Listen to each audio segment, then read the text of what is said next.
નમસ્તે વાલા વિદ્યાર્થી મિત્રો, બંસરી નાયકના આપ સૌને ખૂબ ખૂબ પ્રેમભર્યા નમસ્કાર. આપ સૌ જેની આતુરતાપૂર્વક ખૂબ જ રાહ જોઈ રહ્યા હતા એ ટોપિક આજે આપની સમક્ષ હું લઈને ઉપસ્થિત થઈ છું. એચએસસી બોર્ડ 2021 ધોરણ 12 ઇંગ્લિશ મીડિયમના વિદ્યાર્થીઓ માટે ગુજરાતી વિષય જે સેકન્ડ લેંગ્વેજ તરીકે ઓળખાય છે એના મોડેલ એક્ઝામ પેપર અહીં આપ સૌને આપવામાં આવ્યું છે. જી હા, આ મોડેલ એક્ઝામ પેપર આપ સૌની સરળતા ખાતર કે જેથી કરીને આપનો અભ્યાસ સરળ બને અને કઈ રીતે ગુજરાતી પેપરની તમારે તૈયારી કરવાની છે એ આપ સૌ અહીં સમજી શકશો. અહીં જે મોડેલ એક્ઝામ પેપરમાં તમને પ્રશ્નો આપવામાં આવ્યા છે એ પ્રશ્નો ફક્ત અને ફક્ત તમારા અભ્યાસ માટે છે. આના આધારે આપણે એક્ઝામની તૈયારી કઈ રીતે કરવી, કયા પ્રકારના પ્રશ્નો પૂછાશે તેમજ કઈ રીતે પૂછાશે એ અહીંથી તમને જાણવાનું મળશે. આ સિવાય વિદ્યાર્થી મિત્રો, જે કંઈક પણ અહીં પ્રશ્નો આપવામાં આવ્યા છે એના જવાબો તમને ડિસ્ક્રિપ્શન બોક્સમાં જે લિંક આપવામાં આવી છે એમાં આપ સૌને મળી રહેશે. પરંતુ આ ડિસ્ક્રિપ્શન બોક્સમાં તમે જાઓ એ પહેલાં દરેક આખા જે પ્રશ્નો જે છે એની તૈયારી તમે જાતે પહેલાં કરશો, જેથી કરીને તમને ખ્યાલ આવશે કે તમે જે કંઈક અભ્યાસ કર્યો છે તો એમાં તમે કેટલું સારી રીતે અભ્યાસ કરી શક્યા છો, કે જેથી કરીને આ પેપરમાં તમે પોતાની રીતે કેટલા માર્ક્સ લાવી શકો છો, કઈ રીતે તમે ગુણ પ્રાપ્ત કરી શકો છો એનો અભ્યાસ તમારે સૌએ પહેલાં કરવાનો રહેશે. જેથી કરીને આ મોડેલ એક્ઝામ પેપર તમને જે આપવામાં આવ્યું છે એનો તમારે પહેલાં સૌપ્રથમ સ્વયં અભ્યાસ કરવાનો રહેશે અને તેના આધારે જ તમારે એક આન્સર શીટ બનાવીને એમાં આન્સર લખવાના રહેશે. જેથી કરીને તમને પોતાના આત્મવિશ્વાસમાં પણ વધારો થશે અને તમે પેપર સારી રીતે લખી શકો છો કે ક્યાં તકલીફ પડે છે, અને જો તકલીફ પડે છે તો કયા પ્રશ્નોમાં તકલીફ પડે છે તો તેની તૈયારી પણ તમે વધુ સારી રીતે કરી શકો છો. તો આપની સરળતા માટે અહીં આ પેપર જે આપવામાં આવ્યું છે એનો આપણે સૌ અભ્યાસ કરીએ. તો ચાલો Gujarati second language model exam paper હવે આપણે જોઈએ. ગુજરાતી સેકન્ડ લેંગ્વેજના મોડેલ એક્ઝામ પેપરમાં તમને કુલ 5 વિભાગ આપવામાં આવ્યા છે. તમારા પ્રશ્નપત્રમાં પણ કુલ 5 વિભાગ આપવામાં આવશે, જેમાં પ્રથમ વિભાગ જે છે એ પદ્ય વિભાગ રહેશે. આ વિભાગમાં તમારા પાઠ્યપુસ્તકના જે કંઈક પણ કાવ્યો છે, તમને સિલેબસમાં જે કાવ્યો આપવામાં આવ્યા છે એના જ પ્રશ્નો તમને અહીં પૂછવામાં આવશે. જેમાં પ્રથમ પ્રશ્ન જે છે એ નીચે આપેલા વિકલ્પોમાંથી યોગ્ય વિકલ્પ પસંદ કરી ઉત્તર લખો, જેના કુલ ગુણ 5 આપવામાં આવશે. એટલે કે તમને વૈકલ્પિક પ્રશ્નો 5 પૂછવામાં આવશે. દરેક પ્રશ્નના તમને 4 વિકલ્પ આપવામાં આવશે. આ 4 વિકલ્પમાંથી જે કંઈક પણ સાચો ઉત્તર એમાં હશે એ તમારે લખવાનો રહેશે. આન્સર શીટમાં તમારે ફક્ત જે પ્રશ્નનો નંબર છે અને એની સામે જે સાચો વિકલ્પ છે એ જ ફક્ત લખવાનું રહેશે, જેથી કરીને તમારો સમયનો બગાડ નહીં થાય. અહીં જે 5 પ્રશ્નો આપવામાં આવ્યા છે એ જોઈએ. દુલાભાયા કાગનું કયું કાવ્ય તમારા પાઠ્યપુસ્તકમાં છે? વિકલ્પ છે એક સરખા દિવસ, વડલોને પંખીડા, મેળો આપો તો અને વતનનો તલસાટ. બીજો પ્રશ્ન, સમાન હકદાર અને સ્વતંત્ર સહજીવી શ્રમજીવી ધણી ધણિયાણીની વાત કયા કાવ્યમાં કરી છે? ધણી ધણિયાણી એટલે કે પતિ પત્ની. તો એમાં વિકલ્પ આપવામાં આવ્યા છે ક્રોધી સ્વભાવને જીતવો ને, વતનનો તલસાટ, બેટા મને પાછી જવા દે અને વીડી વાઢનારા. નંબર 3, નીચેનામાંથી કયા કાવ્યનો સાહિત્ય પ્રકાર સોનેટ છે? જેમાં વિકલ્પ છે વતનનો તલસાટ, મેળો આપો તો, વીડી વાઢનારા, એક સરખા દિવસ સુખના. ત્યારબાદ સંઘાત છોડનારને માટે કવિ કાગ શું કહે છે? વિકલ્પ છે સુખ, માન, કલંક, નિરાશા. અને નંબર 5, ગંગા સતીની શિષ્યા કોણ હતી? વિકલ્પ છે માનકોરબાઈ, અહલ્યાબાઈ, રૂડીબાઈ અને પાનબાઈ. આ 5 પ્રશ્નો અહીં તમને આપવામાં આવ્યા છે. એમાં તમે જોઈ શકો છો કે કઈ રીતે પ્રશ્નો પૂછવામાં આવે છે. જેમ કે પ્રશ્ન નંબર 2માં તમે જોશો તો એનો જે જવાબ તમે અહીં શોધશો તો તેમાં તમે જોઈ શકો છો કે વીડી વાઢનારા એ તમારો સાચો આન્સર છે. પરંતુ જે પ્રશ્ન પૂછવામાં આવ્યો છે તો એ તમે જોઈ શકો છો કે કઈ અલગ રીતે પૂછવામાં આવ્યો છે. તો આ રીતના પ્રશ્ન જે તમારા કાવ્યો આપવામાં આવ્યા હશે એ કાવ્યોમાં તમને શરૂઆતમાં ઇન્ટ્રોડક્શન પાર્ટ આપવામાં આવે છે. આ ઇન્ટ્રોડક્શન પાર્ટમાં આ પ્રકારના વાક્યો લખવામાં આવ્યા હોય છે, તમે જોઈ શકશો. તો બસ એમાંથી જ તમને આ રીતે પ્રશ્નો પણ પૂછવામાં આવે છે, જેથી કરીને જે કંઈક પણ કાવ્યના પ્રશ્નોનું વાંચન તમે કરો તો જે તે કાવ્યના ઇન્ટ્રોડક્શન પાર્ટનો પણ તમે અભ્યાસ કરશો તો તમને આ પ્રકારના પ્રશ્નો જ્યારે પણ પૂછાય તો તેનો આન્સર તમે લખી શકશો. ત્યારબાદનો નેક્સ્ટ ક્વેશ્ચન જે છે એ છે, નીચે આપેલા જોડકાને સાચી રીતે જોડી ફરીથી લખો, જેના કુલ ગુણ રહેશે 4. એટલે કે 4 તમને કૃતિઓ અહીં આપવામાં આવી છે અને આ કૃતિના સાહિત્ય પ્રકાર કયા છે એ રીતે પ્રશ્ન તમને પૂછવામાં આવ્યો છે. આપણે જોઈશું કૃતિ કઈ કઈ છે. નંબર 6, વડલો અને પંખીડા, વીડી વાઢનારા, એક સરખા દિવસ સુખના અને વતનનો તલસાટ. સામે સાહિત્ય પ્રકાર આપવામાં આવ્યા છે સોનેટ, ઉર્મી કાવ્ય, લોકગીત, ગીત અને પદ. તો આ રીતે જે કોઈક પણ તમારી કાવ્યની કૃતિઓ જે છે એ કૃતિને લઈને એમના સાહિત્ય પ્રકારને લગતા પ્રશ્નો પણ અહીં તમને પૂછાશે, જે જોડકાના સ્વરૂપમાં તમારે લખવાના છે. આ જોડકાઓના જ્યારે તમારે જવાબ લખવાના હશે તો ત્યારે તમારે જે 6 નંબર છે એની બાજુમાં તમારે સાચો સાહિત્ય પ્રકાર છે એનો નંબર તમારે લખવાનો રહેશે. ત્યારબાદ 7 નંબરની બાજુમાં જે સાચો સાહિત્ય પ્રકાર છે એ. આ રીતે તમારે પ્રશ્નોના જવાબ લખવાના રહેશે. ત્યારબાદનો પ્રશ્ન છે, નીચે આપેલા પ્રશ્નોના એક એક વાક્યમાં ઉત્તર આપો, જેના કુલ ગુણ 3 રહેશે. આ પ્રશ્નમાં તમને કુલ 3 પ્રશ્નો પૂછવામાં આવશે, જેના તમારે ફરજિયાત 3 પ્રશ્નોના ઉત્તર લખવાના રહેશે. દરેક પ્રશ્નનો 1 માર્ક મળશે તમને. જેમાં પ્રથમ પ્રશ્ન છે, માર્ગમાં નાયિકા શી મદદ માંગે છે. ત્યારબાદ વડલો પંખીઓને શી વિનંતી કરે છે. અને લાસ્ટ, બા બારી ખોલવાનું શાથી કહે છે. ત્યારબાદનો પ્રશ્ન છે, નીચેના પ્રશ્નોના 3-4 વાક્યમાં ઉત્તર લખો, કોઈ પણ 2, જેના કુલ ગુણ 4 રહેશે. આ પ્રશ્નમાં તમને કુલ 3 પ્રશ્નો પૂછવામાં આવશે, જેમાંથી ફક્ત તમારે 2 પ્રશ્નોના જવાબ જ આપવાના રહેશે. એક પ્રશ્નના જવાબનો ગુણ તમને 2 મળશે. અહીં જે તમને પ્રશ્નો આપવામાં આવ્યા છે એમાં કોઈ પણ પ્રશ્ન કમ્પલસરી નથી. 3માંથી કોઈ પણ 2ના જ ઉત્તર તમારે આપવાના છે. પ્રશ્ન જોઈએ, કઈ આશા છોડીને શેમાં ધ્યાન ધરવાનો ઉપદેશ ગંગા સતી જણાવે છે. ત્યારબાદ કોની સ્મૃતિથી કવિ વિહવળ બને છે, શા માટે. ત્યારબાદ નગર જીવનનું બંધિયારપણું બાને શી રીતે સતાવે છે. હવે પછીનો પ્રશ્ન છે, નીચેના પ્રશ્નોના આશરે 100 શબ્દોમાં ઉત્તર લખો, કોઈ પણ 1. કુલ ગુણ 4 રહેશે. આ પ્રશ્નમાં તમારે સવિસ્તર જવાબ આપવાના રહેશે. સવિસ્તર ઉત્તર કઈ રીતે લખવા એનો પણ આપણે અગાઉ અભ્યાસ કરી ચૂક્યા છે, જેમાં આપણે ઇન્ટ્રોડક્શન પાર્ટ પણ લખવાનો આવે છે, એટલે કે પ્રસ્તાવના, અને જે કંઈક પણ કૃતિ જે છે એની કૃતિ અંગેની માહિતી, કર્તાની માહિતી અને સાહિત્ય પ્રકારની માહિતી એ પણ તમારે લખવાની રહેશે. આ રીતે સવિસ્તર ઉત્તર તમારે લખવાનો રહેશે. પ્રશ્ન જોઈએ, ક્રોધી સ્વભાવને જીતવા ગંગા સતી શો ઉપદેશ આપે છે તે જણાવો. અને બીજો પ્રશ્ન છે, વતનનો તલસાટ કાવ્યમાં વ્યક્ત થતો કવિનો કલ્પાંત આલેખો. તો અહીં તમારો પદ્ય વિભાગ પૂર્ણ થાય છે. પદ્ય વિભાગ કુલ ગુણ 20 માર્કનો તમારો રહેશે. પદ્ય વિભાગ પછીનો વિભાગ જે શરૂ થાય છે, વિભાગ બી, ગદ્ય વિભાગ. એટલે કે આ વિભાગમાં તમને લેસનના જે કંઈક પણ ક્વેશ્ચન આન્સર હશે એ પૂછવામાં આવશે. પહેલો પ્રશ્ન છે, નીચે આપેલા વિકલ્પોમાંથી યોગ્ય વિકલ્પ પસંદ કરી ઉત્તર લખો. આ વિભાગમાં પણ તમને પદ્ય વિભાગની જેમ જ વૈકલ્પિક પ્રશ્નો પૂછવામાં આવશે, પરંતુ અહીં 4 વૈકલ્પિક પ્રશ્નો તમને પૂછાશે. જેમાં જોઈએ આપણે, જળનગરી વેનિસ કૃતિનો સાહિત્ય પ્રકાર જણાવો.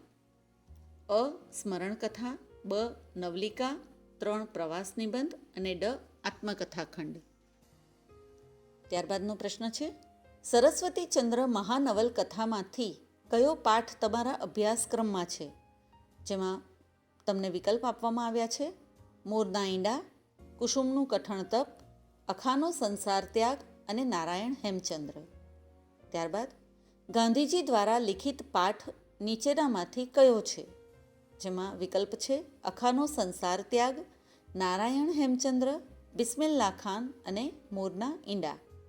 ત્યારબાદનો પ્રશ્ન છે, માણસનો દેખાવ નહીં પણ માણસનું મન ઓળખવું જોઈએ, આ વિધાન કઈ કૃતિમાં આવે છે.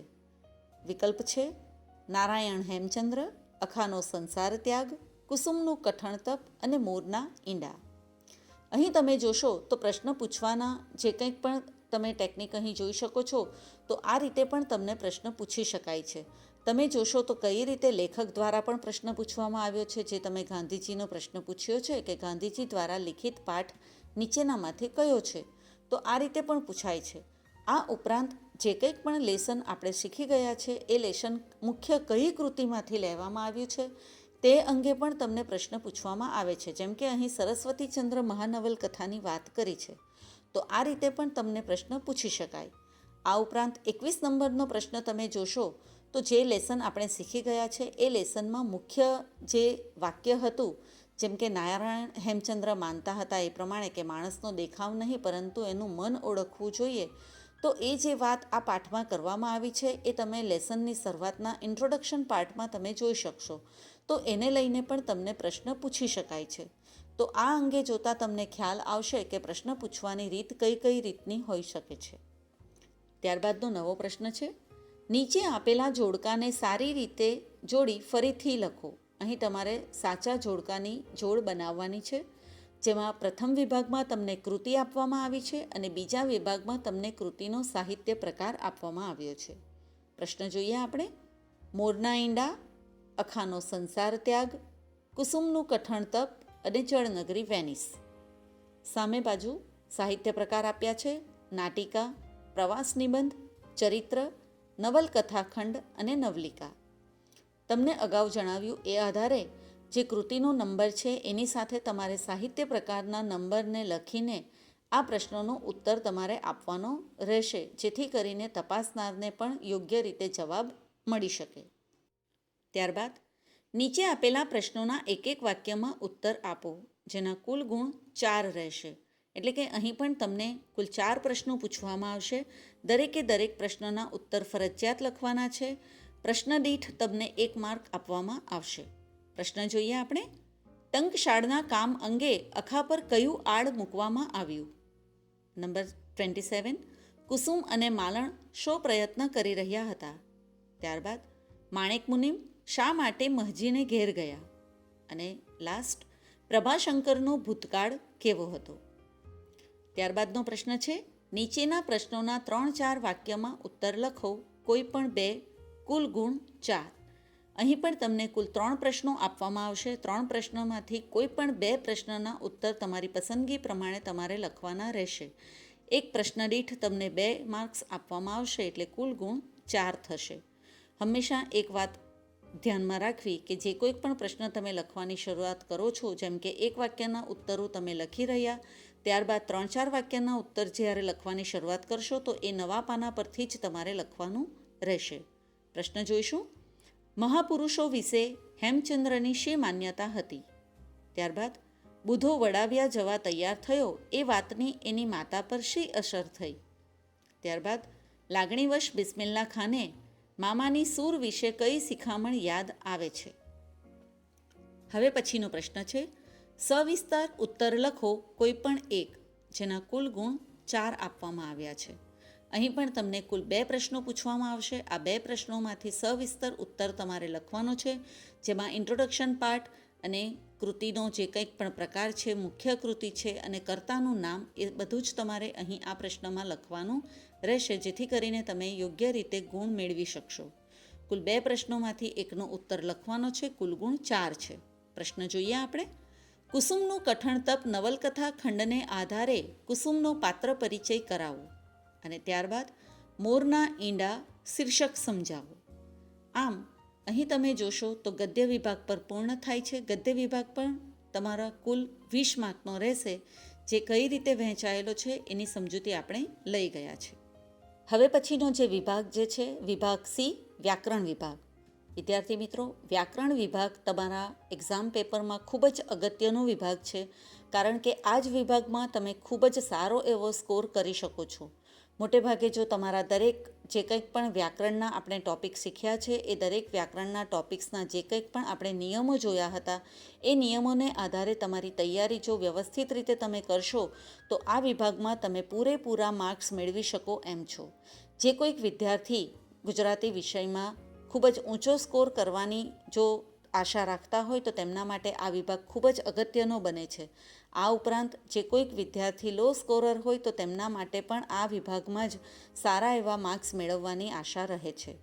આપણે આ દરેક વ્યાકરણ વિભાગના પ્રશ્નો કઈ રીતે પૂછાય છે અને જે કોઈક ટૉપિક છે એ ટૉપિક દીઠ કેટલા માર્ક્સ છે એ પણ અહીં તમને જાણવા મળશે. તો જોઈએ આપણે. નીચેના પ્રશ્નોના સૂચના પ્રમાણે જવાબ આપો. પ્રત્યેકનો 1 ગુણ અહીં તમને આપવામાં આવ્યો છે. આપણે જોઈશું તો પહેલો પ્રશ્ન છે, નીચેના વાક્યમાં યોગ્ય પ્રત્યય મૂકી વાક્ય ફરીથી લખો. અહીં તમને એક વાક્ય આપવામાં આવ્યું હશે. આ વાક્યમાં કોઈ પણ જગ્યાએ પ્રત્યય મૂકવામાં આવેલો નહીં હશે.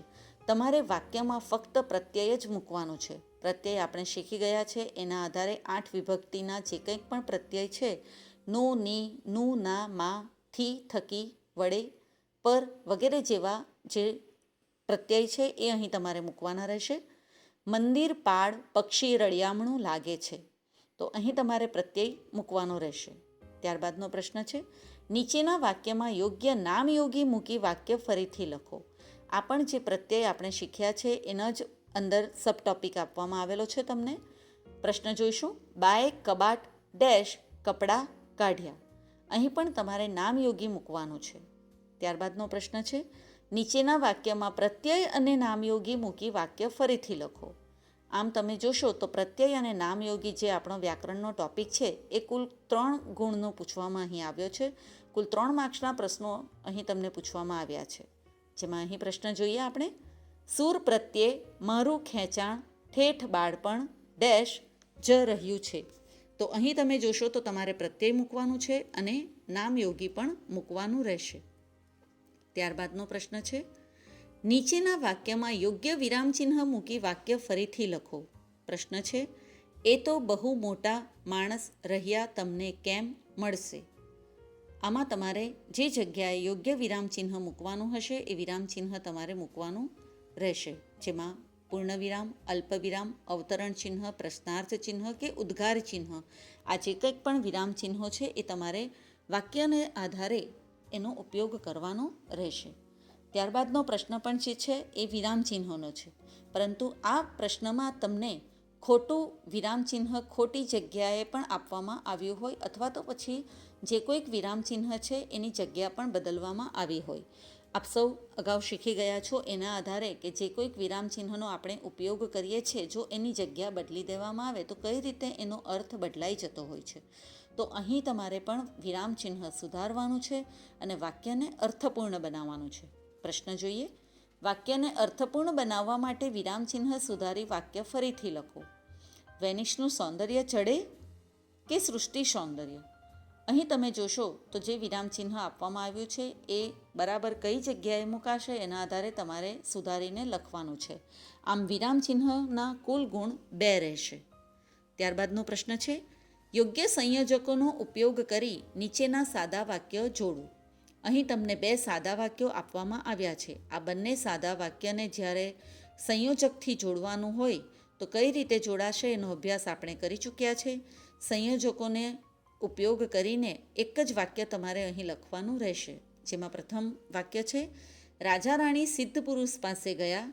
નંબર 2, રાજા રાણીએ ચિરાયુને યુવાન રાખવા વિનંતી કરી.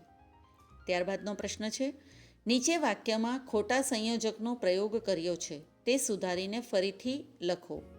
અહીં પણ તમે જોશો તો સંયોજકના કુલ 2 પ્રશ્નો તમને પૂછવામાં આવ્યા છે. જેમાં પ્રથમમાં તમારે સંયોજકનો ઉપયોગ કરીને સાદું વાક્યને સંયુક્ત બનાવવાનું છે અને અહીં જે વાક્ય તમને આપવામાં આવ્યું છે એમાં ખોટો સંયોજક પ્રયોગ કર્યો છે તે સુધારીને લખવાનું છે. ત્યારે અમે જાગ્યા જ્યારે સૂરજ ઉગ્યો હતો. તો અહીં સંયોજકનો જે ટોપિક છે એ પૂર્ણ થાય છે. બીજો પ્રશ્ન જોઈએ હવે. ત્યારબાદનો પ્રશ્ન, નીચેના વાક્યોમાંથી સાદું વાક્ય શોધો. અહીં તમને કુલ 4 વિકલ્પ આપવામાં આવ્યા છે. આ 4 વિકલ્પમાં તમને સાદું વાક્ય પણ જોવાનું મળશે, સંયુક્ત વાક્ય જોડવાનું મળશે, આ ઉપરાંત સંકુલ વાક્ય પણ જોવાનું મળશે.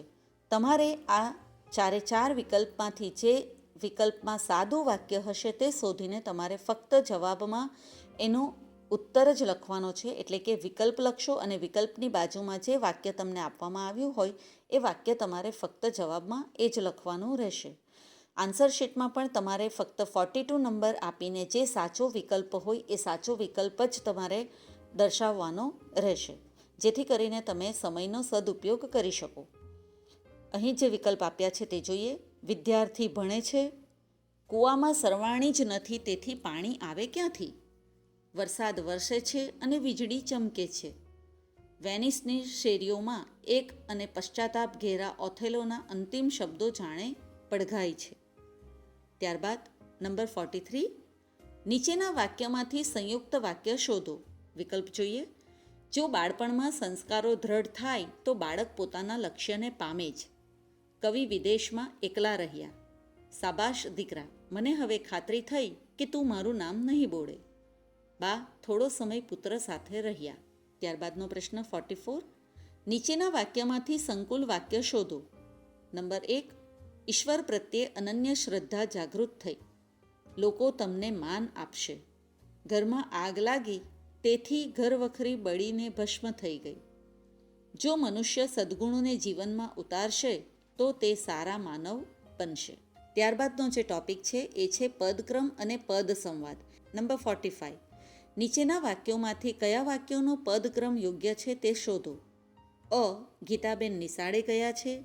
બ, આંબા પરથી કેરી ખરી પડ્યા.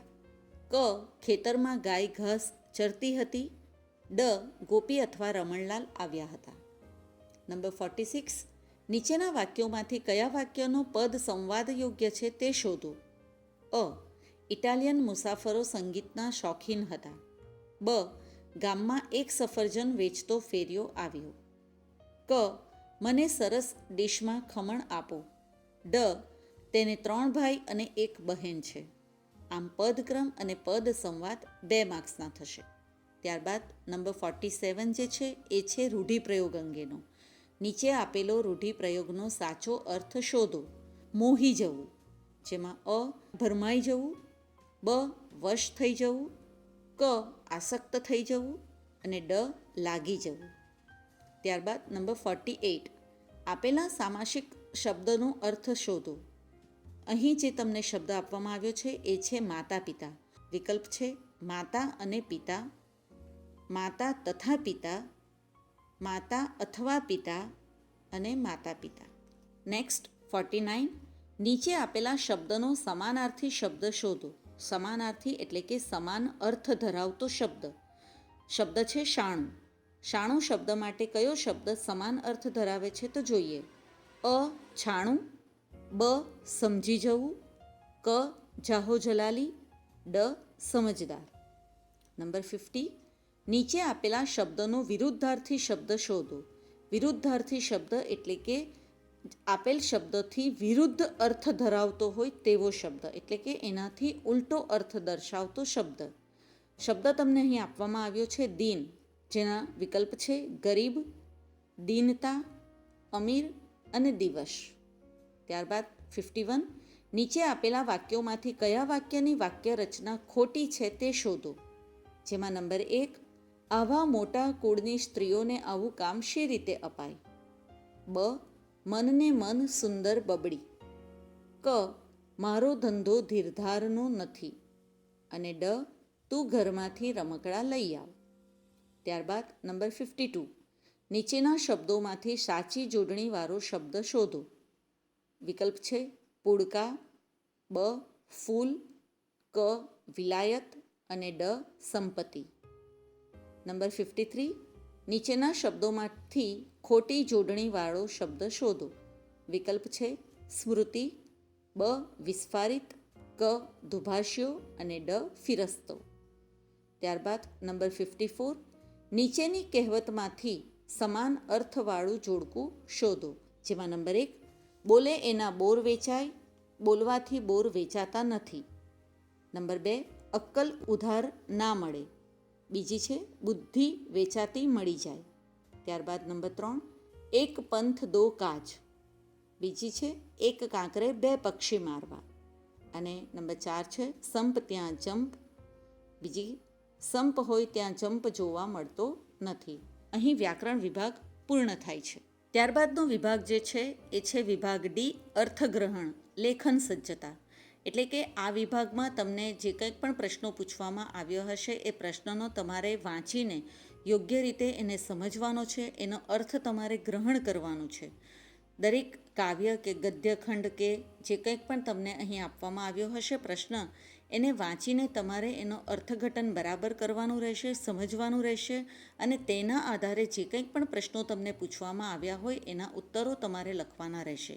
જેમાં પ્રથમ પ્રશ્ન જે છે એ છે પદ્યાર્થ ગ્રહણ. પ્રશ્ન જોઈએ આપણે. નીચે આપેલા કાવ્યને વાંચી આપેલા પ્રશ્નોના જવાબ લખો, જેના કુલ ગુણ 5 રહેશે. અહીં તમને એક કાવ્ય આપવામાં આવ્યું હશે અને એ કાવ્યનો અર્થ તમારે બરાબર સમજવાનું છે અને આ કાવ્યની નીચે જ તમને કુલ 5 પ્રશ્નો પૂછવામાં આવશે. દરેક પ્રશ્નનો તમને 1 માર્ક મળશે.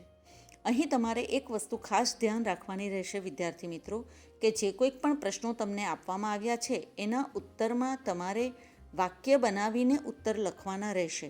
કાવ્ય પંક્તિ જે હશે એ પૂરેપૂરી બેઠી જ કાવ્ય પંક્તિ તમારે ઉત્તરમાં લખવાની નથી, પરંતુ કાવ્ય પંક્તિમાંથી જે ઉત્તર તમને મળે છે એનો તમારે વાક્યમાં પ્રયોગ કરીને પ્રશ્નનો જવાબ આપવાનો રહેશે. જે કોઈ પ્રશ્નમાં તમને કાવ્ય પંક્તિ લખવાનું જો કહેવામાં આવે તો જ તમારે કાવ્ય પંક્તિ લખવાની રહેશે. આપણે કાવ્ય અહીં જોઈશું.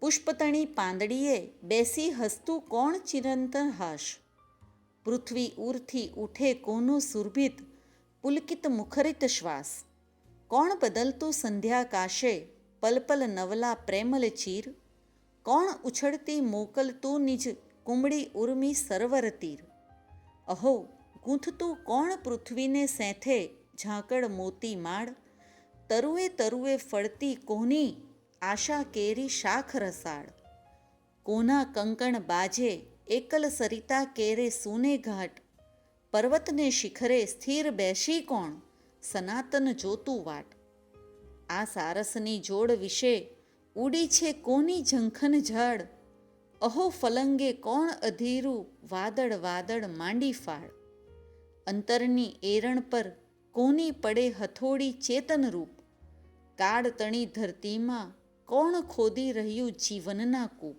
તો અહીં આ દરેક પંક્તિનો તમારે અર્થગ્રહણ કરવાનો રહેશે અને તેના આધારે હવે નીચેના જે પ્રશ્નો છે એ આપણે જોઈશું, જેના ઉત્તર તમારે લખવાના છે. પ્રશ્ન છે, કવિ સંધ્યાકાશને કેવું કહે છે? ત્યારબાદ સરોવર માટે કવિએ શી કલ્પના કરી છે? નેક્સ્ટ, નદીના વહેતા જળમાં કવિને શું સંભળાય છે? નેક્સ્ટ, અંતરની એરણ પર કઈ હથોડી પડે છે? એન્ડ લાસ્ટ, કાવ્યને યોગ્ય શીર્ષક આપો. વિદ્યાર્થી મિત્રો, જે કોઈક પણ કાવ્ય તમને પૂછવામાં આવશે એનું શીર્ષક તમારે હંમેશા આપવાનું રહેશે. ત્યારબાદનો પ્રશ્ન છે, નીચે આપેલા ફકરાને ધ્યાનથી વાંચી તેને આધારે નીચે આપેલા પ્રશ્નોના જવાબ લખો, જેના કુલ ગુણ 5 રહેશે. આ ગદ્યખંડને તમારે વાંચીને બરાબર સમજવાનું છે અને એના આધારે તમને પ્રશ્નો પૂછવામાં આવશે તો એ પ્રશ્નોના ઉત્તરો તમારે આ ગદ્યખંડમાંથી શોધવાના રહેશે. ગદ્યખંડ આપણે અહીં અભ્યાસ કરી લઈએ. વર્તમાન જગતમાં વિજ્ઞાનની અવનવી શોધખોળો અને તેની ગતિવિધિઓ પ્રમાણે મનુષ્ય પોતાની જીવનશૈલી ઘડે છે, એમાં ગોઠવવાનો સતત પ્રયાસ કરે છે. પણ ઘણી વખત એવું સ્વીકારવું પડે છે કે આપણા પૂર્વજોએ જે નિયમો, રીતિરિવાજો, અમુક સિદ્ધાંતો બનાવ્યા હતા એ ખરેખર વિજ્ઞાનને આધારે જ હતા. સવારે વહેલા ઉઠવું, સમય પાલન કરવું, સમતોલ આહાર લેવું, સાદું જીવન અને ઉચ્ચ વિચારોને મહત્ત્વ આપવું, નિયમિત અને સંયમિત જીવન જીવવું, આ 2 પાયાના સિદ્ધાંતો છે.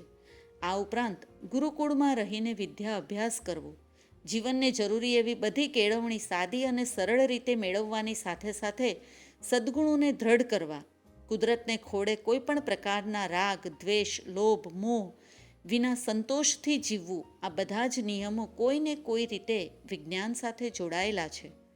હવે વિચારવું એ રહ્યું કે આ બધા નિયમોનો કેટલો પ્રભાવ આપણા જીવનમાં છે. જેટલા વધારે નિયમોનું પાલન આપણે કરીશું એટલા વધારે સ્વસ્થ અને સુખી રહીશું. જગત ગમે તેટલી પ્રગતિ કરે, વૈજ્ઞાનિક શોધખોળો કરે, પણ વૈદિક શાસ્ત્રોમાં બતાવેલા સિદ્ધાંતોનું પાલન એ જ માનવ જીવનનું તથ્ય અને સત્ય છે એ સ્વીકારવું જ રહ્યું. પ્રશ્ન આપણે જોઈએ, મનુષ્યની જીવનશૈલી શી રીતે ઘડાય છે? નંબર 2, આપણા પૂર્વજોએ કયા કયા પાયાના સિદ્ધાંતો સૂચવ્યા છે? નંબર 3, માનવ જીવન પર આ સિદ્ધાંતોનો કેવો પ્રભાવ હોવો જોઈએ? અને નંબર 4, માનવ જીવનનું તથ્ય અને સત્ય કયું છે? તેમજ લાસ્ટ, ગદ્યખંડને યોગ્ય શીર્ષક આપો.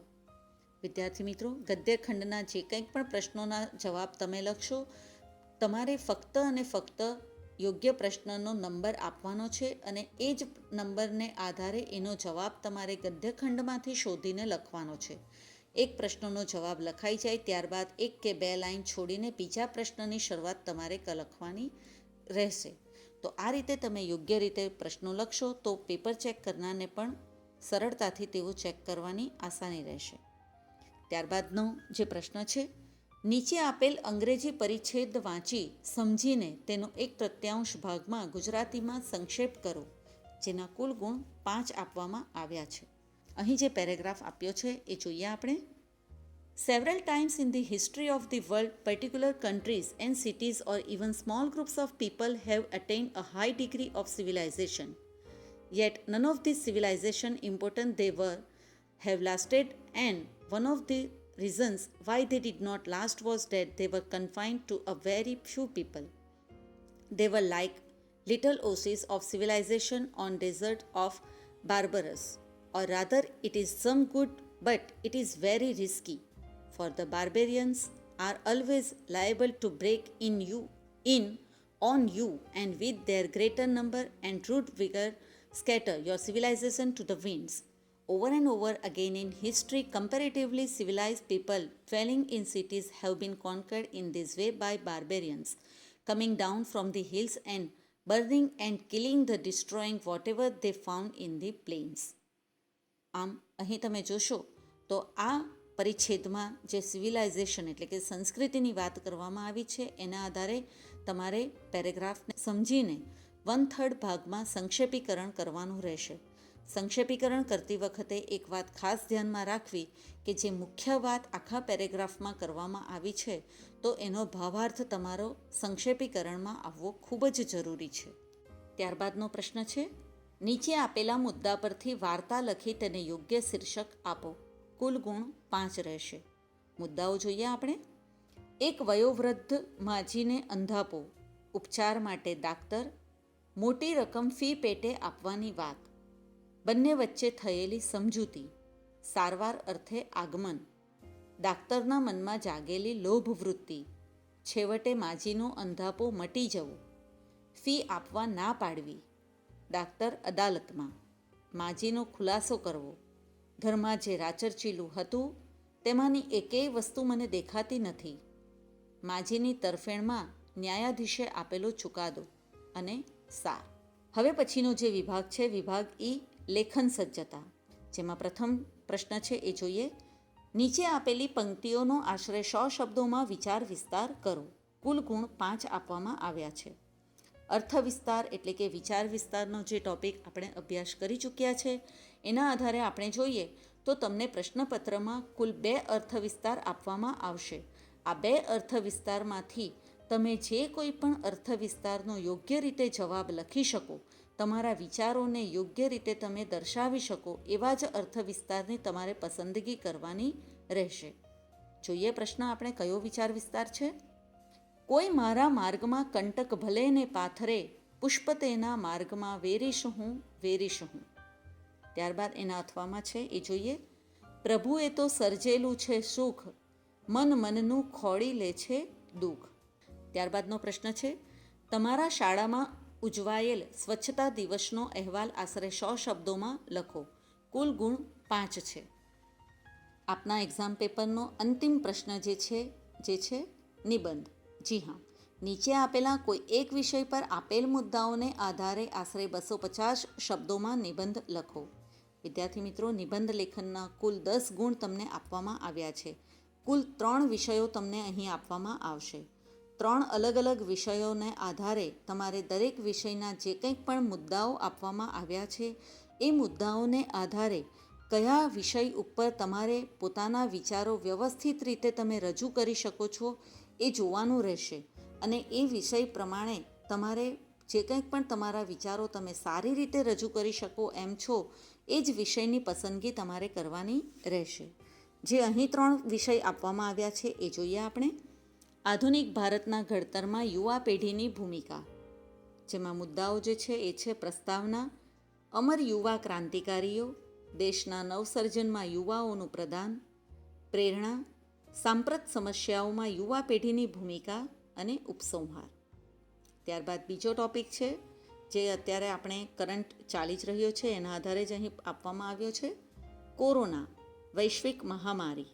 મુદ્દાઓ છે પ્રસ્તાવના, જીવલેણ વાયરસ, સમગ્ર વિશ્વ ઝપેટમાં, લક્ષણો, ભારતમાં સ્થિતિ, લાખો લોકોની હિજરત એટલે કે માઇગ્રેટ કરવું, વોરિયર્સની મહત્ત્વની ભૂમિકા, સરકાર અને પ્રજાની ભૂમિકા, રસીકરણ ઝુંબેશ, ઉપાય, સામાજિક દૂરી અને સાવધાની, અને લાસ્ટ ઉપસંહાર.